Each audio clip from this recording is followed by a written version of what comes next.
मंगलम भगवान वीरो मंगलम गौतमो गणेश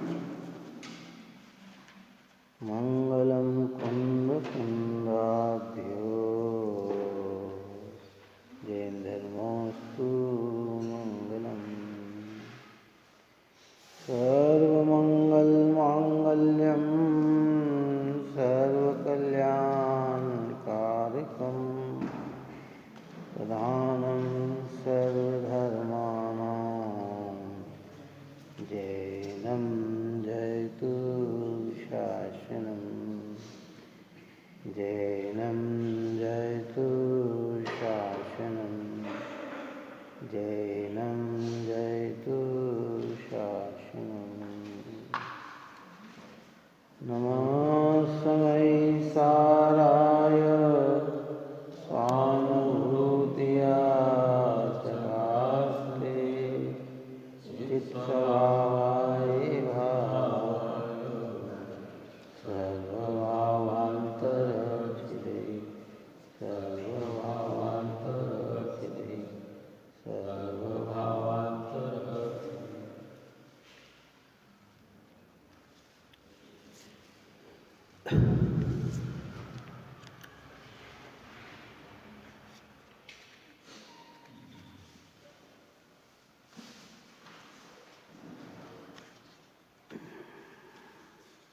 चलो सपना 143 नंबर का पूर्ण हुआ। आचार्य भगवंत ने स्पष्ट किया कि क्रियाकांड से न मिले यह आत्म अभिराम,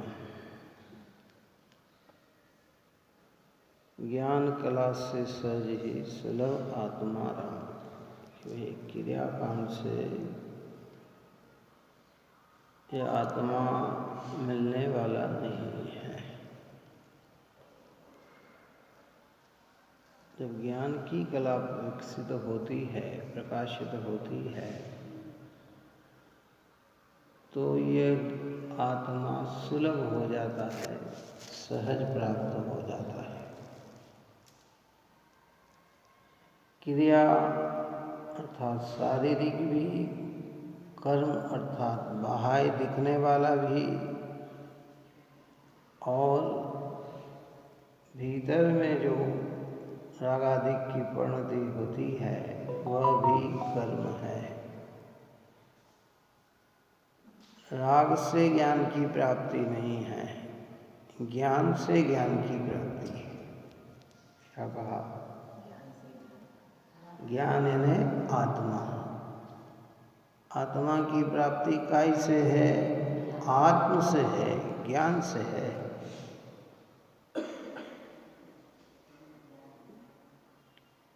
शारीरिक क्रिया और रागादिक भाव ज्ञानियों की परिणति में दिखाई देते हैं,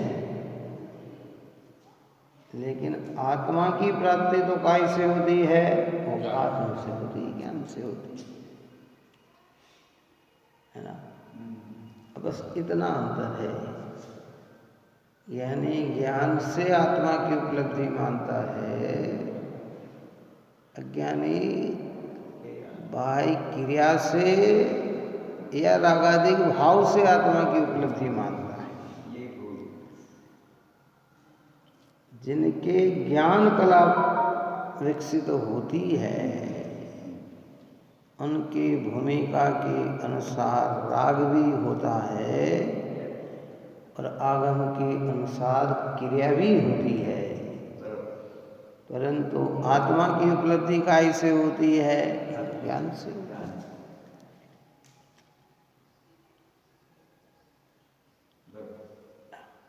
इसलिए कि ज्ञान कला से सजी सुलभ आत्मा राम, अतः जगत के प्राणियों छोड़ जगत की आस। हे जगत के प्राणियों, इस संसार की आस छोड़ो, इस जगत की आस छोड़ो, क्रियाकांड की आस छोड़ो, ज्ञान कला का ही अरे करो नित्य अभ्यास। बार बार आत्मा के उपयोग को आत्मा में ले जाने का, आत्मा को समझने का अभ्यास करो।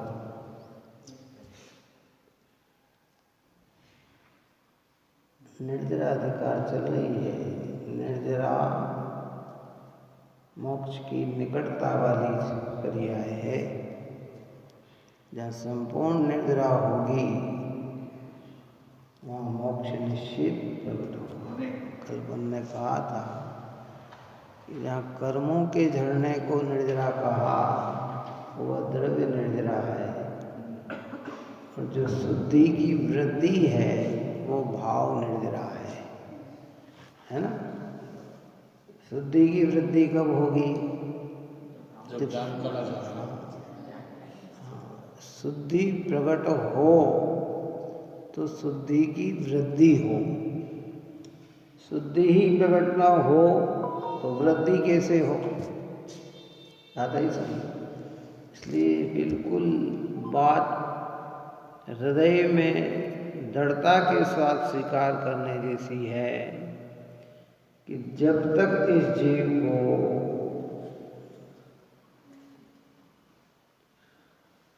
आत्मा का अनुभव नहीं होगा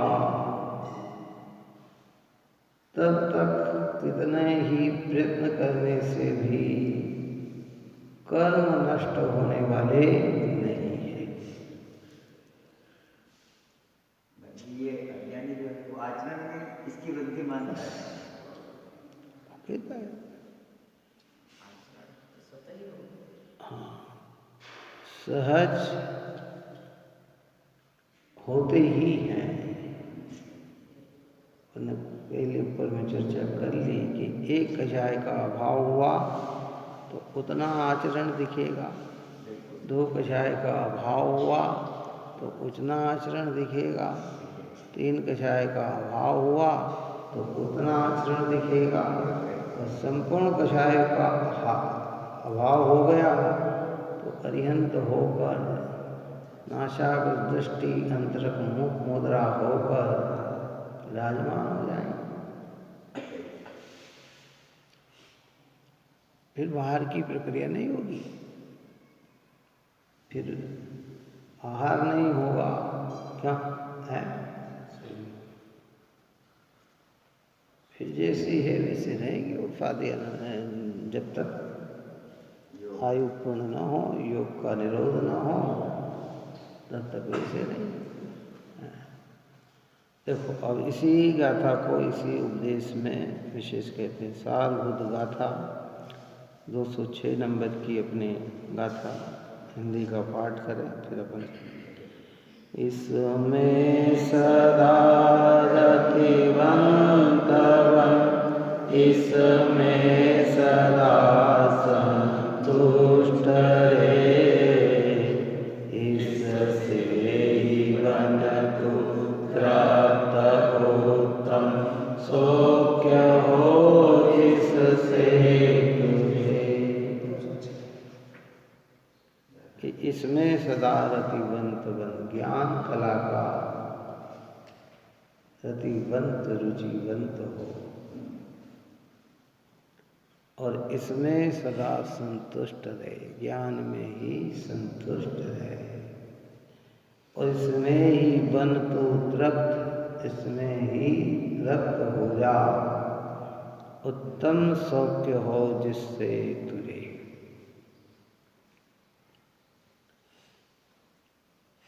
इदमीम रद्दो निचम संतुष्टो होदी निच में दमीह, एदेन हुई तित्तो वद्दी तुम उत्तम सौख्यम।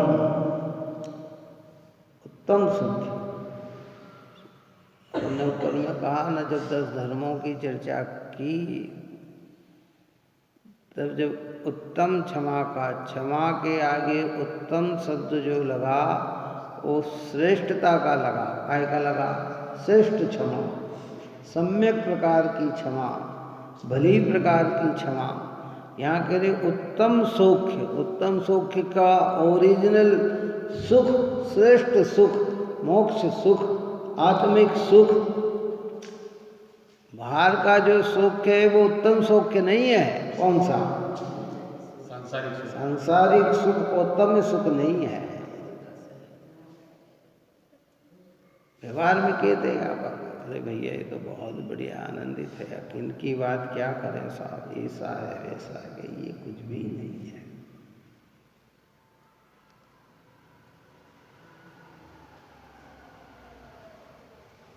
ऊपर में अपनी चर्चा निकल ही गई कि ये जिसे जगत सुख कहता है भगवान तो उसे दुख कहते हैं। क्या कहते हैं? गुरु से पूछा जाए तो दुखी। बताओ, एक दिगंबर मुद्रा मुनिराज के सामने, आत्मानुभव मुनि के सामने चक्रवर्ती का धारी भी हो तो बताओ, चक्रवर्ती सुखी के मुनिराज सुखी? मुनिराज सुखी। चक्रवर्ती मुनिराज के चरणों में गिरता है कि मुनिराज चक्रवर्ती की प्रशंसा में लगते हैं कि नहीं, वो उनके चरणों में गिरता है। क्योंकि चक्रवर्ती के पास पुण्य का वैभव सब है, निज कमाई कुछ भी नहीं है। अभी भारी दृष्टि की बात कर रहा हूँ, सम्यक दृष्टि चक्रवर्ती की बात नहीं।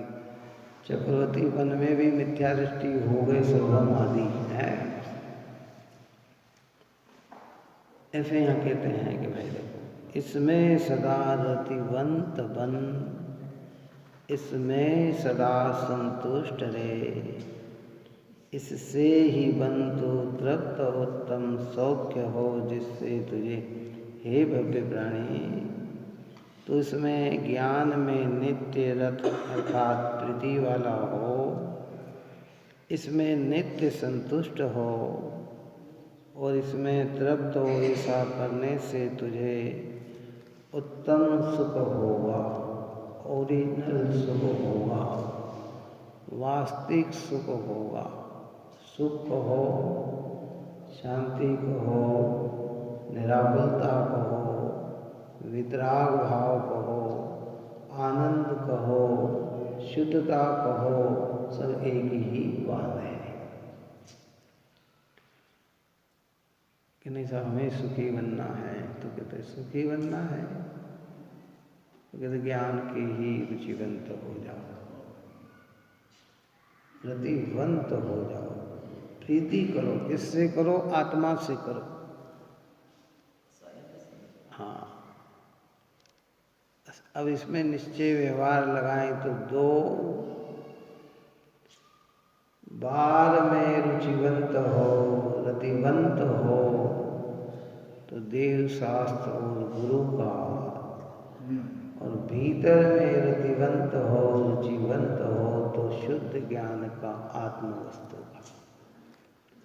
काय की रुचि के हमें जिनेंद्र भगवान की रुचि जिनेंद्र देंगे, इसके अलावा कोई चीज हमारी दृष्टि में महत्वपूर्ण नहीं है। ज्ञान के सामने सब फीके, पंचपरमेष्टि के सामने सब फीके। व्यवहार कितना ही हो लेकिन रुचि काय की हो कि भाई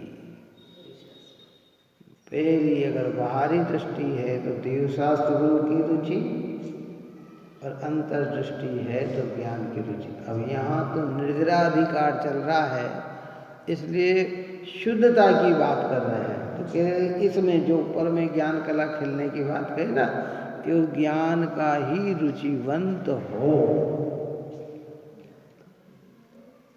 ज्ञान में ही रुचि। अस्थि से कहें तो यही कहते हैं कि जिन्हें ज्ञान की अंदर में रुचि लगती है, ज्ञान में ही रतिवंत होते हैं, ज्ञान में ही तृप्त हो जाते हैं, संतुष्ट हो जाते हैं। वे अगर विकल्प में आते हैं तो वे देवशास्त्र गुरु के ही रुचिवंत होते हैं।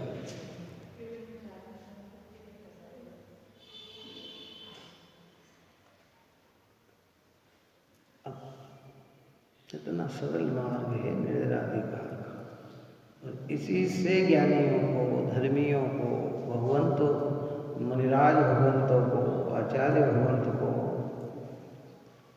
झड़ झड़ कर्म झड़ जाते हैं। हाँ, हम बहुत शांति से अपने भीतर देख के हम विचार करेंगे हमारी रुचि कहाँ, कि परद्रव्य में हम रुचि है, परद्रव्य की प्राप्ति में ही संतुष्ट हो रहे हैं, परद्रव्य मिल जाने पर ही तृप्त तृप्त महसूस कर रहे हैं। अब जो जड़ पदार्थ है वो अशुभ है, और जो राग का रुचिवंत होता है, राग में संतुष्ट होता है, राग में ही तृप्त तृप्त होता है, वो शुभ है, परंतु उत्तम सौख्य की प्राप्ति नहीं है। वो अशुभ है, ये शुभ है। और जो ज्ञान में रुचिवंत होता है, ज्ञान में ही संतुष्ट होता है, ज्ञान में ही तृप्त तृप्त होता है, उसी को उत्तम सौख्य की प्राप्ति होती है। उत्तम सौख्य की कणिका प्रकट हो तो वृद्धि हो, और वृद्धि हो तो पूर्णता हो। अनंत सिद्ध उत्तम सौख्य की पूर्णता के हैं आचार्य, उपाध्याय, साधु, मुनिराज। उत्तम सौख्य की वृद्धि वाले हैं, सम्यक दृष्टि जीव को उत्तम सौख्य की कणिका प्रकट हो गई है। जितने भी समदृष्टि जीव संसार में है, सब अपने चैतन्य आत्मा से परिचित हो गए हैं। अब चाहे वो नरक का नारकी हो, चाहे वो तिरंच की पंचेंद्रीय पर्याय में हो, चाहे स्वर्गों के देव हो, चाहे मनुष्य हो, अगर वह अपने को पहचान कर अपने में ही रुचिवंत है, संतुष्ट है, तृप्त तृप्त है, उसने उत्तम सुख की प्राप्ति की है, अंश प्रकट हुआ। अब धीरे धीरे ये वृद्धि होगी, और वृद्धि होकर क्या करेगा? पूर्णता करेगा। और जितनी जितनी वृद्धि है, कर्म उतने उतने झड़ते हैं, उतने उतने झड़ने लग जाते हैं। आंखों से कर्म झड़ते नहीं दिखते, कैसे? आंखों से दिखते हैं क्या हमें कर्म झड़ते? नहीं दिखते हैं। आंखों से तो कुछ पता ही नहीं लगता। बंद भी आंखों से नहीं दिखता, और कर्म का झड़ना भी आंखों से नहीं दिखता है। लेकिन ज्ञान से बंद भी नजर आता है, और छुटकारा भी नजर आता है।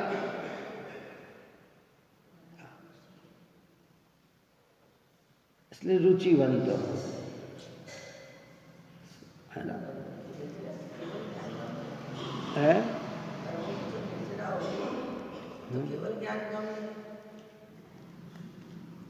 केवल ज्ञान के तो गम में सारी चीज है, ज्ञानियों के गम में भी तो है।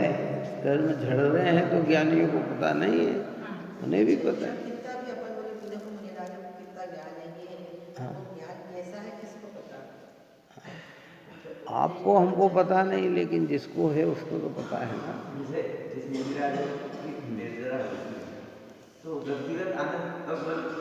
शुद्धि की वृद्धि, बाहर अशब्द बोले जा रहे हैं और अंदर में वितराग भाव बने जा रहे हैं, तो फिर कर्म झड़ेंगे कि कर्म बंधेंगे? क्या ये परिसर के चित्र बनाए नहीं, ये हो रहे हैं और अंदर में साम्य आनंद ले रहे हैं, तो फिर कर्म झड़ रहे हैं कि कर्म बंध रहे हैं? कि झड़ रहे हैं।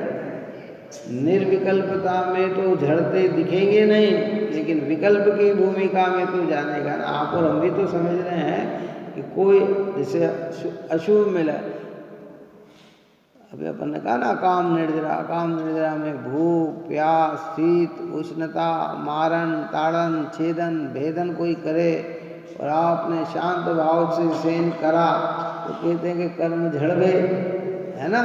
वो कर्म अशुभ झड़े, है ना, समझ, है ना विकल्प। ऐसे ज्ञानियों को जब बाह्य वृत्तियों में राग देश की उत्पत्ति नहीं होती है तो सब कहते इतने कर्म तो झड़ रहे हैं, क्योंकि उदय निरंतर है ना।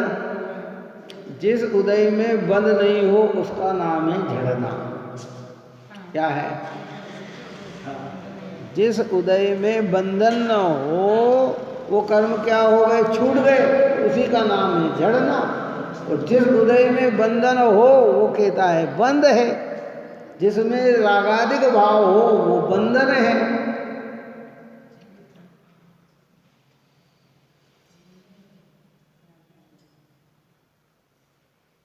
बिना उदय के कौन जीवे संसार में? बताओ।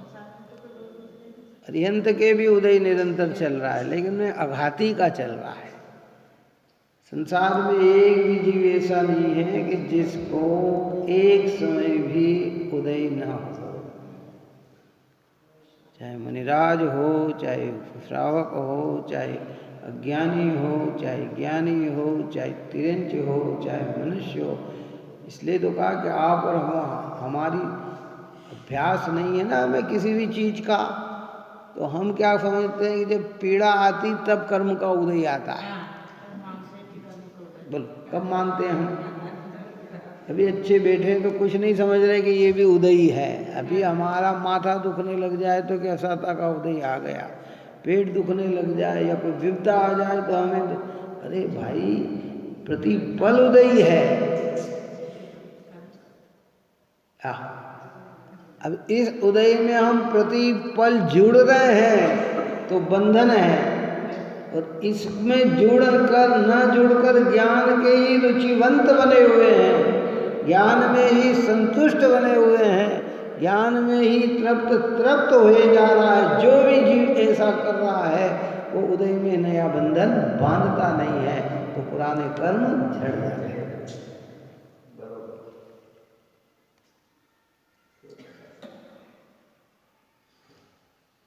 भैया साता का उदय है। अरे भाई उदय है कि भूख लग रही है तो बोलो क्या है?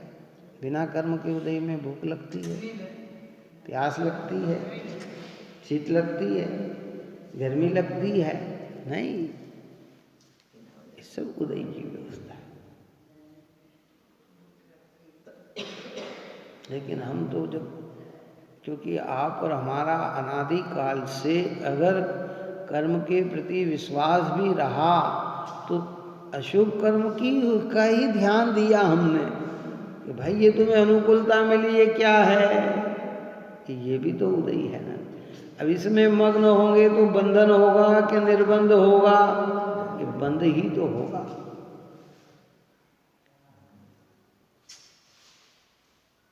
इसलिए मेरी भावना में जो लिखा कि होकर सुख में मग्न न भूले, दुख में कभी न घबराए, पर्वत नदी शमशान भयानक, अटली से नहीं भय आए। ये सब उदय अवस्था क्षण मात्र की है ना। अब अज्ञानी तो और आगे बढ़ता है इससे।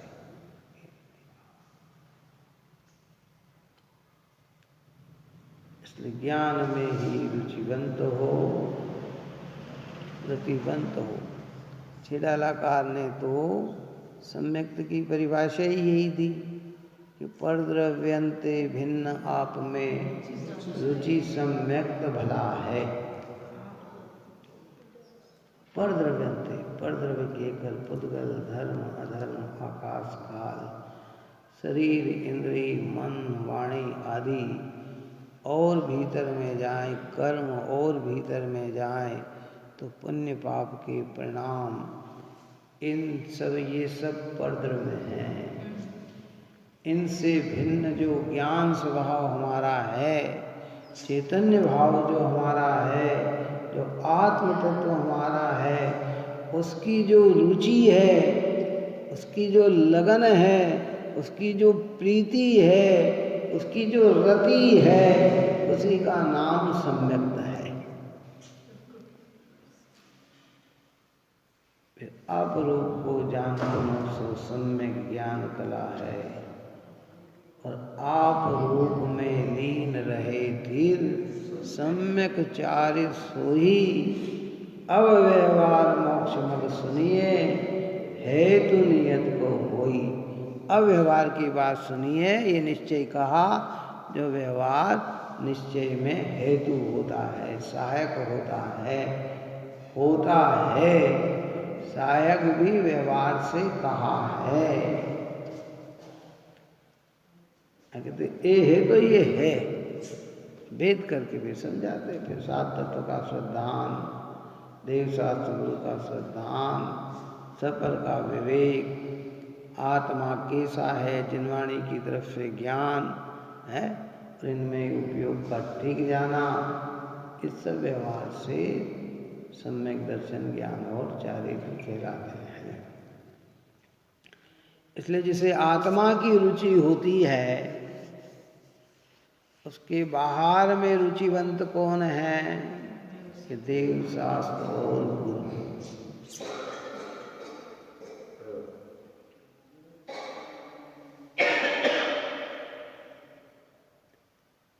ये नियम है। क्यों?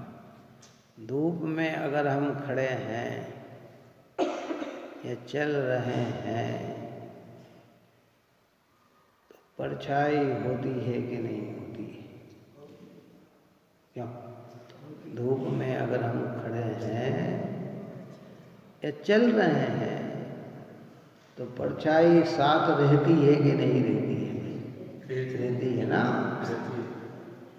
ऐसे ही जहाँ आत्मा की रुचि होती है वहाँ देव शास्त्र गुरु की परछाई तो साथ में होती ही है।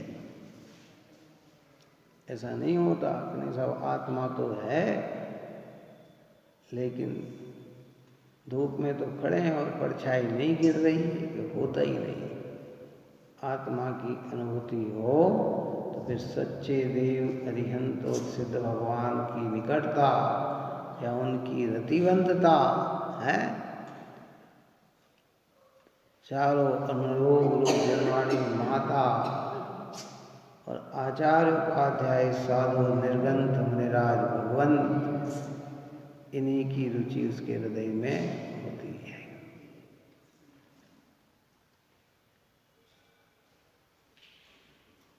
निश्चय के साथ व्यवहार होता है कि व्यवहार के साथ निश्चय होता है। कोई दृष्टांत में सब चीज है। व्यक्ति खड़ा है तो परछाई है कि परछाई है तो व्यक्ति है? बताओ। व्यक्ति हो तो परछाई है, व्यक्ति ना हो तो परछाई नहीं है। कोई चीज नहीं है तो किसकी परछाई गिरेगी भाई? है ऐसे कहते जहाँ निश्चय है वहाँ व्यवहार है ही। वो व्यवहार कैसे? किसकी रुचि? जगत में क्या देखना? कि कुछ नहीं देखना भाई। देव शास्त्र गुरु को ही देखना। जिन प्रतिमा को देखने का ही एक भाव हृदय में ज्ञानियों को होता है।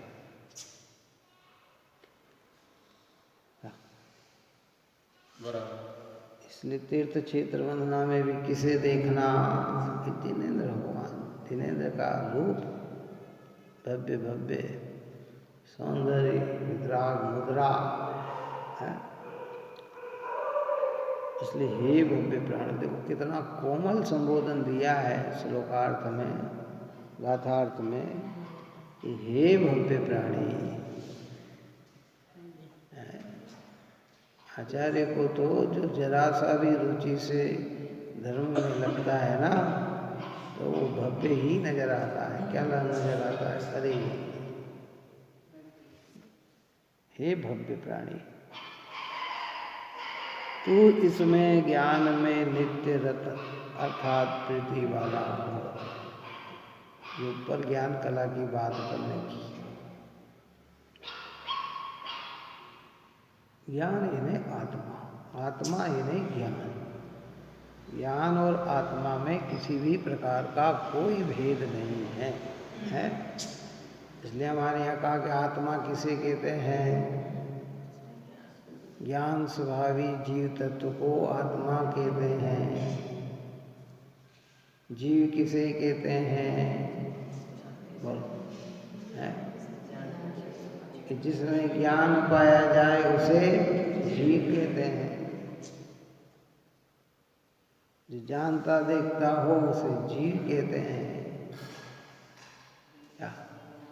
तो ये इसमें अंतर नहीं है। तो तुझे लगन काय की करना? ज्ञान की लगन कर।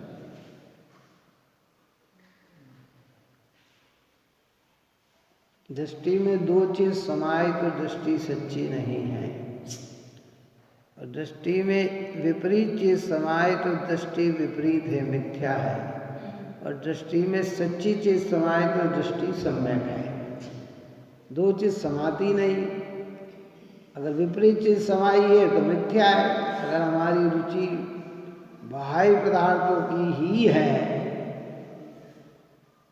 तो कहते मिथ्या है। अब वो बाह्य पदार्थ की लिस्ट बनाएंगे ना हम, परद्रव्य की जब लिस्ट बनाएंगे कि परद्रव्य में क्या क्या आता है, बोलो लिस्ट बनाओ परद्रव्य की।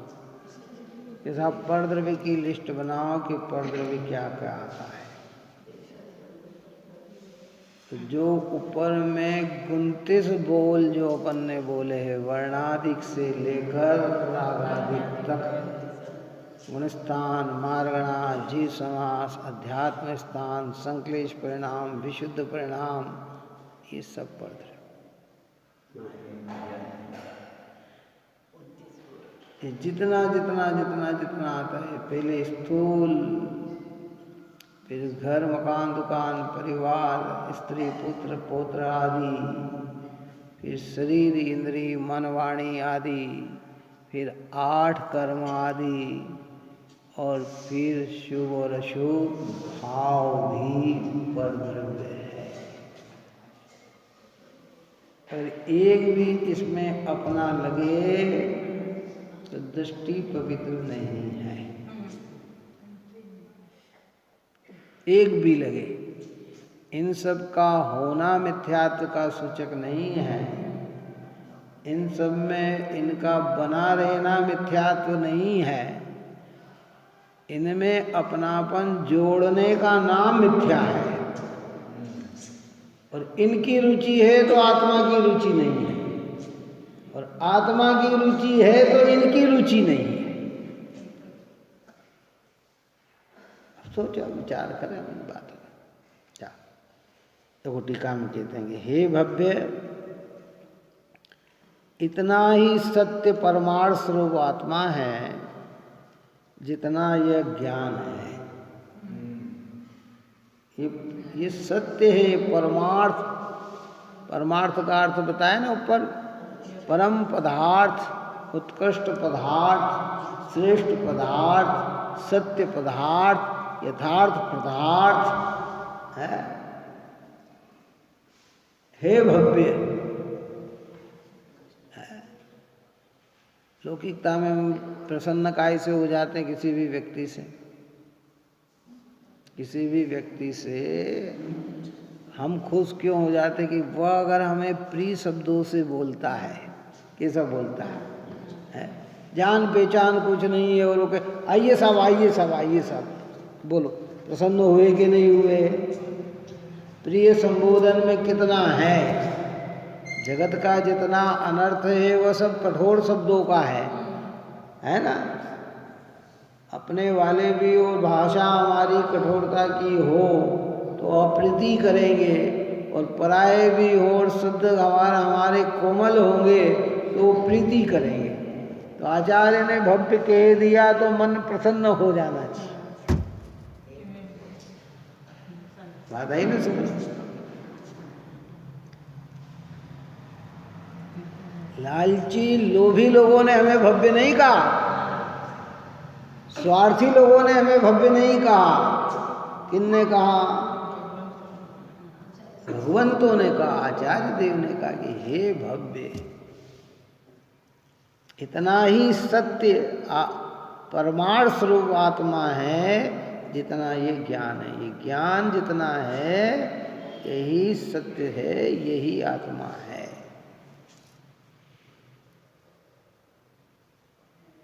जिस ज्ञान से आप समझ रहे हैं, किस ज्ञान से समझाया जा रहा है, जो ज्ञान अनुभव में आ रहा है कि बस यही आत्मा है, तो इसकी रतिवंतता कर, रुचिवंतता कर, है क्या? ऐसा निश्चय करके ज्ञान में ही सदा रति प्रीति रुचि प्राप्त कर हो, यही तो मैं हूँ। टोडरमल साहब ने मोक्ष मार्ग प्रकाशक में लिखा कि यह जानने देखने वाला, ये करता धरता दिखने वाला, करता धरता मतलब जो क्रिया दिख रही है ना, तो यही तो आत्मा है, ये जानने देखने वाला ही तो आत्मा है। आत्मा को कहाँ ढूंढ रहा है? ये जो जान रहा है ना, यही आत्मा है, ये समझ रहा है ना, यही आत्मा है। कि तू इसकी रुचि कर, इसमें रतिवंत हो, प्रीति कर।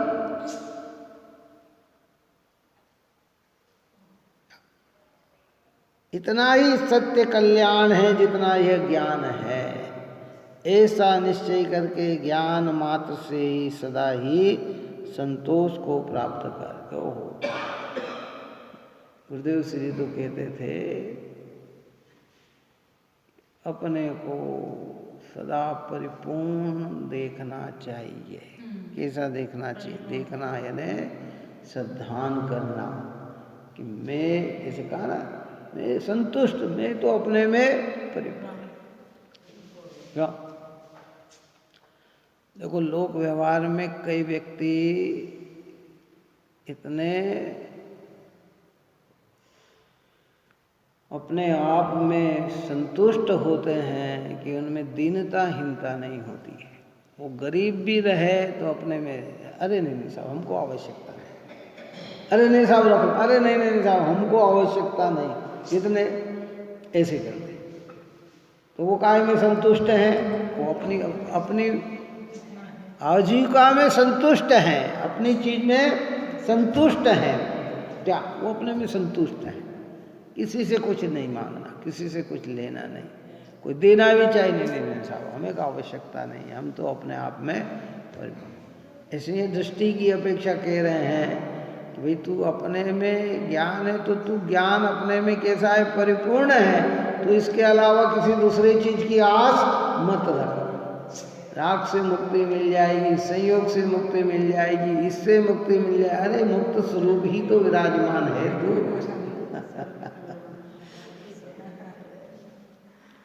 अमृत है अमृत चंद्र आचार्य कुंकुन भगवंत के, ये जो एकदम डायरेक्ट आत्मा से जोड़ते हैं। यद्यपि अनादि से हमारा लक्ष्य इस ओर नहीं जा रहा, क्या करें? हम जो है ना पत्थर की शिला है कि इस पे कितना ही पानी डालने के बाद भी ये अंदर से बिल्कुल भी भीगती नहीं है, सूखीगी सूखी रहती है। क्या हम मिट्टी जैसे नहीं हैं कि पानी डले तो भीग जाए, कोमल हो जाए, और जितना ज़्यादा पानी जाए वो अंदर तक उतर जाए। कहाँ तक उतर जाए है? क्यों?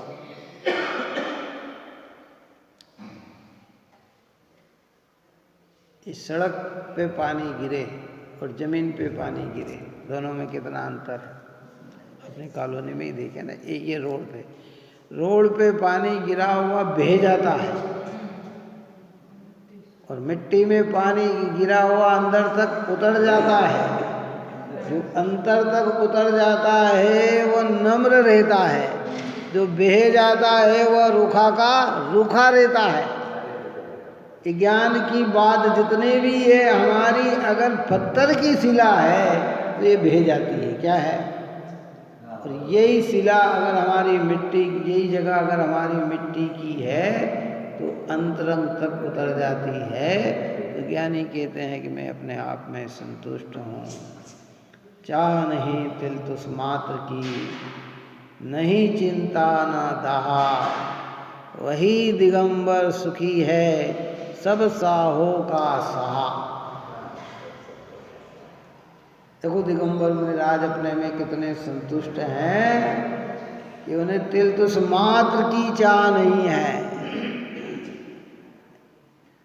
शाहों के शाह, राजाओं के राजा, महाराज हैं वो। क्यों? ये तो जगत के जीव है, चाहे जिसको जो शब्दों से प्रयोग कर दे, है कहते कि अरे भाई मुनिराज, महाराज है, ये तो वो है, राजाओं से भी श्रेष्ठ राजा है वो है। एक एक समय की परिणति में जो आनंद वे भोगते हैं, ऐसा आनंद संसार में स्वर्ग के इंद्र के पास भी नहीं है, उतना आनंद उसके पास भी नहीं है। जिसमें रुचिवंत हुए उसी में संतुष्ट हो गए, अब उसी में तृप्त हो गए। अब तृप्त का मतलब क्या कि अब दूसरी कोई चाह नहीं है।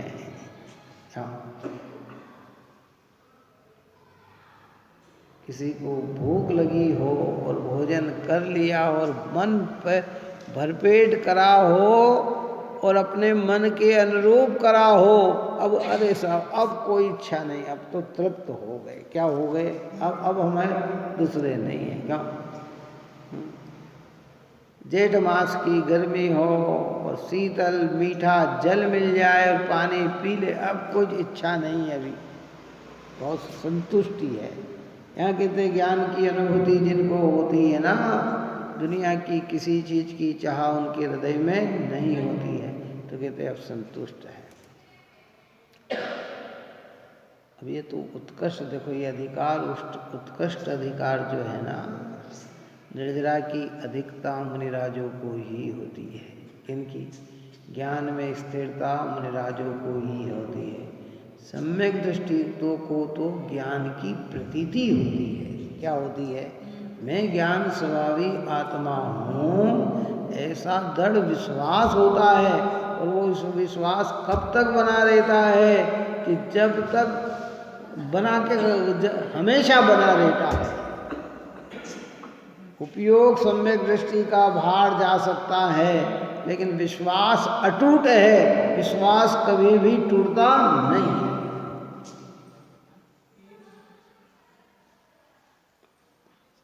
धन रुपया पैसे में रति करना, इसमें संतुष्ट होना, इसमें तृप्त होना, ये तो साफ अनादि से ये जीव कर रहा है।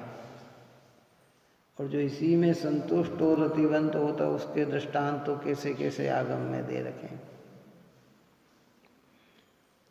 जो धन में ही संतुष्ट हो जाता है, धन देख देख कर ही प्रसन्न होता है, समय पाकर भी धन का सदुपयोग नहीं करता है, कहते वह तो मर के सर्प बन जाता है। वह तो मर कर उन रुपए पैसे में ही जाके कीड़ा बन जाता है। हाँ, उदी लग जाती है ना, तो वो काय से उदी लगी, उसमें उदी में तो जीव है ना, तो वो जीव कौन है? हो सकता है उसका भी जीव आ गया हो, तो क्या पता, भगवान के ज्ञान में है ये तो सारी चीज। इसलिए दृष्टि में दो चीज की समावेशता नहीं, दृष्टि तो एक की ही रतिवंतता कहती। और अगर हमें जड़ की रतिवंतता है तो आत्मा की रतिवंतता नहीं, रुचि नहीं है, प्रीति नहीं है। धन रुपया पैसे, मकान दुकान, खेत खलियान, बाग बगीचे, वस्त्र आभूषण में रहने वाला मिथ्या दृष्टि नहीं होता, इसी में सुख ढूंढने वाला मिथ्या दृष्टि होता है। कौन? अगर इससे मिथ्यात्व का संबंध ले तो फिर तीर्थंकर के जीवी गृहस्थ जीवन में मिथ्या दृष्टि सिद्ध होगी, सोदर महेंद्र भी मिथ्या दृष्टि सिद्ध होगा। क्या? सर्वार सिद्धि के अहमेंद्र भी मिथ्या दृष्टि सिद्ध होंगे। क्या है? इसी में हो, लेकिन इसी में सुख मानने वाले, इसी को अपना मानने वाले, इसी को अपना अस्तित्व समझने वाले जीव मिथ्या दृष्टि है। छल ग्रहण नहीं करना। बड़े बड़े दृष्टांत खाली सिद्धांत समझाने के लिए दिए जाते हैं, नहीं तो क्या करे नहीं। नहीं ये तो इसलिए इतना उनके होने के बाद मिथ्या दृष्टि इसलिए तो गुण अपन कहते हैं ना, गुण ग्रहण का भाव रहे नित दृष्टि न दोषो पड़ जाए। इंद्र के इतने वैभव में वैभव की मुख्यता नहीं, उसके धर्म के प्रति जो रुचि है उसकी महिमा है। महिमा का ही की है बता, बहुत बड़े वैभवशाली है और देव शास्त्र गुरु के उपासक हैं, तो वो वैभव में रहकर उस वो उपासक उस गुण की महिमा है। महिमा काय की है? उस गुण की महिमा। तो कहते गुण ग्रहण का भाव रहे नहीं तो दृष्टि न दोषो पड़ जाए। उस तत्व की, उस ज्ञान की रुचि की महिमा है। पुण्योदय का कार्य पुण्योदय करता है, पापोदय का कार्य पापोदय करता है, और ज्ञान किसका कार्य करता है? अपना कार्य करता है।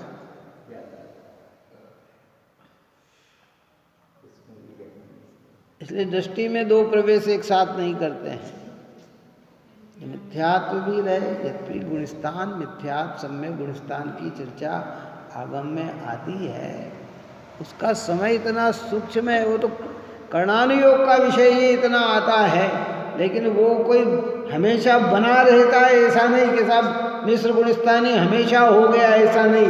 वो तो एक क्षण के लिए, कुछ समय के लिए परिणाम आए हैं, वो गुणस्थान की व्याख्या है।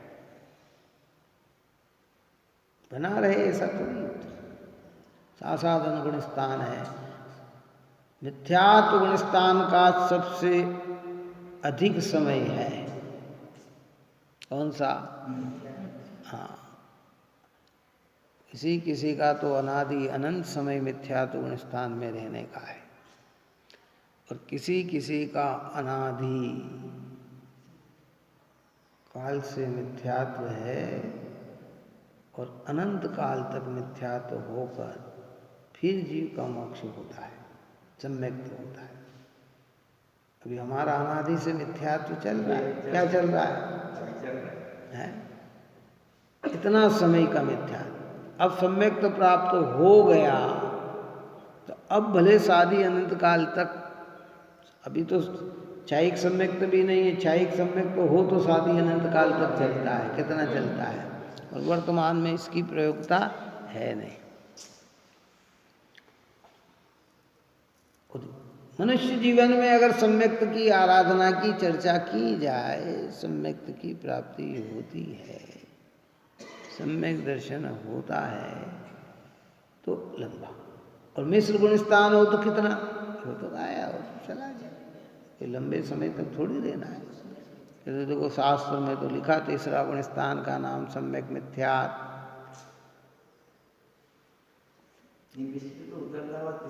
हाँ, तो उसको उदाहरण दिए जैसे कोई चीज फेंकी, तो वो बस नीचे। हाँ, बस। इसलिए मिथ्यात्व गुणस्थान का अभाव होकर सीधे चौथे गुणस्थान में पहुंचता है। कहाँ पहुंचता है? चौथे। और चौथे में ठहर नहीं पाए तो तीसरा आता है, इसलिए उसका नाम क्या लिखा? सम्यक मिथ्यात्व। सम्यक और फिर मिथ्यात्व, फिर सासाधन, और फिर पहले गुणस्थान में आ जाता है।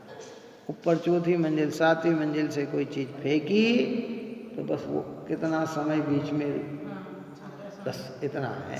वो तो अब आप और हमारी आँख तो बीच की चीज़ देख ही नहीं सकती है ना, समझ में है? हाँ, लेकिन केवल ज्ञान में तो सब झलकता है, वो तो बता देता है। क्योंकि बीच की, अरे साहब फलाना व्यक्ति सातवीं मंजिल से एक क्षण में नीचे गिर गया, कि उस एक क्षण के भी कितने ही भेद हो गए।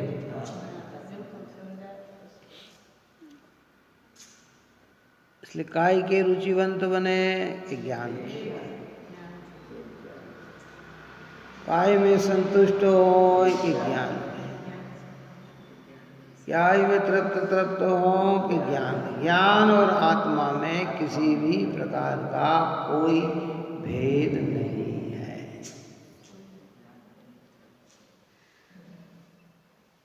लौकिक चीज से उभर कर ये चर्चा। अब निर्जरा अधिकार चल रहा है, आप और हमारी पहुंच वहां तक नहीं है, लेकिन आचार्य की पहुंच तो वहां तक थी। उनको अमृतचंद्र आचार्य तो निर्जरा में झुल रहे थे, संवर निर्जरा के धारी थे, तो उन्होंने वो चर्चा हमारे सामने लाके बताई, वो चर्चा हमारे सामने की है, जिससे, क्योंकि आज का समय मालूम आपको काय का है, एडवर्टाइज का जमाना है। किसी भी चीज को बाजार में बेचना है तो उसका एडवर्टाइज होता है। वो तो जैसा बताए वैसे निकले कि नहीं निकले इसकी कोई गारंटी नहीं। एडवर्टाइज में क्या बताया जाता है ना ओरिजिनल में क्या होता है वहाँ तो कोई गारंटी नहीं, क्योंकि वहाँ प्रलोभन है, लोभ है, लालच है। लेकिन आचार्य जो एडवर्टाइज कर रहे हैं वो 100% सत्य है, क्योंकि यहाँ कोई प्रलोभन नहीं है। यहाँ कह रहे ज्ञान में सुख है तो है, ऐसा नहीं। अपन ने कहा ना एडवर्टाइज की बात करें कि वो खाली एक इतनी सी चिमटी डालते हुए बताए और कपड़े को एकदम फ्रेश, और घर ला के इतनी सी डाल दो तो झाग भी नहीं आए। बात आ रही, समझ में नहीं आई है? एक ब्रश जरा सा बताए, इतना सा लेके पेस्ट बताए और एकदम दांत कैसे बताते हैं चमचमाते हुए, लेकिन यहाँ कुछ भी ना हो।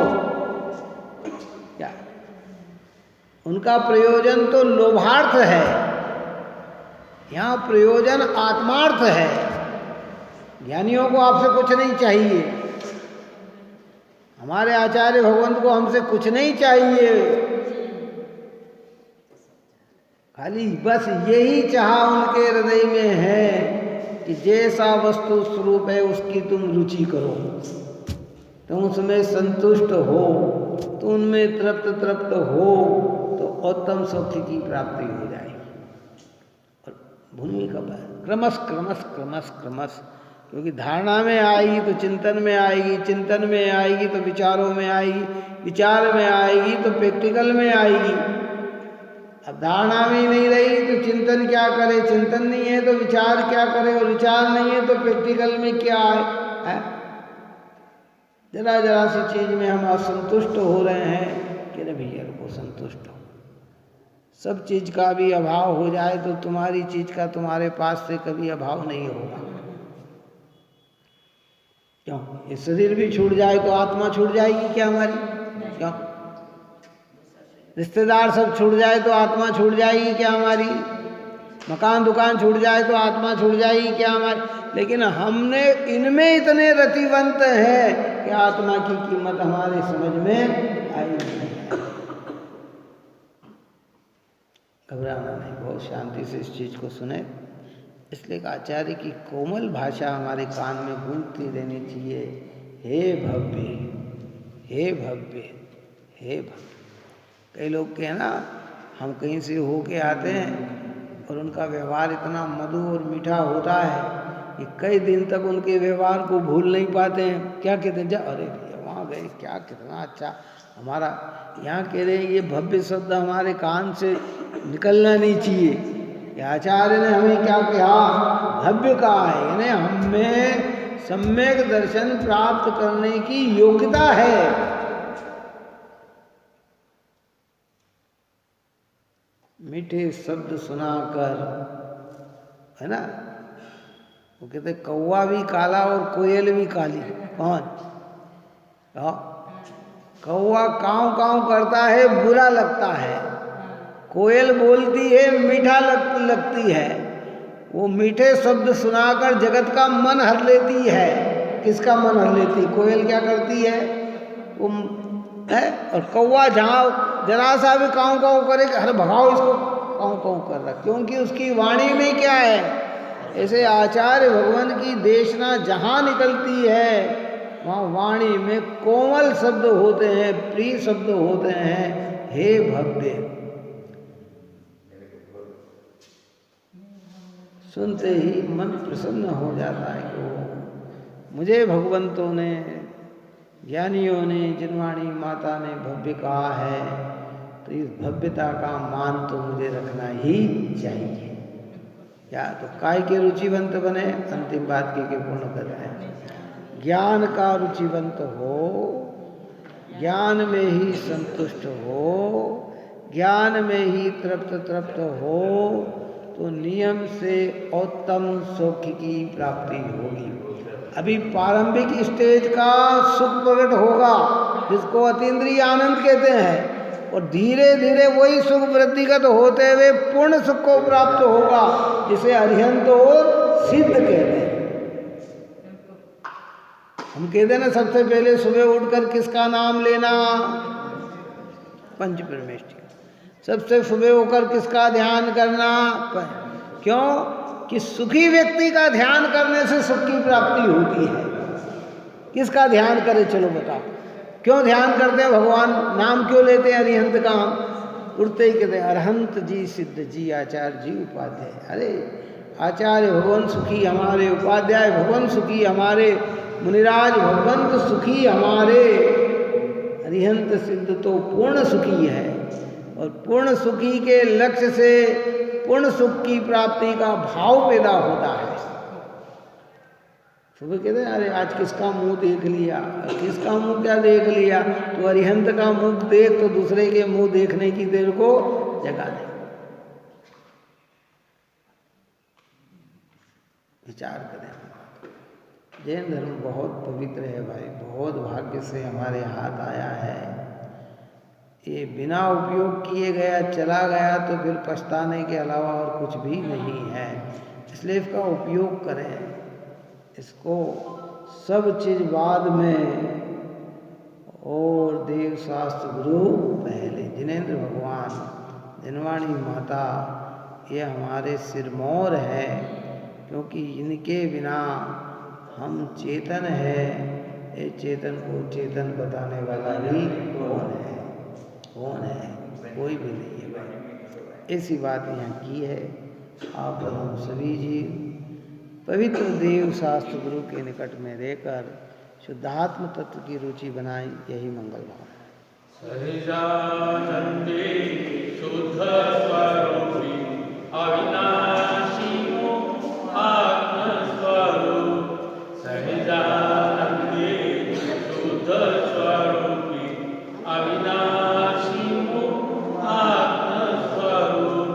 सहजानंदे शुद्ध स्वरूपी अविनाशी आत्मस्वरूप। निज में बताई यह अनंत उपकार है, उसके लिए जिनवाणी माँ को वंदना शतबार है, वंदना शतबार।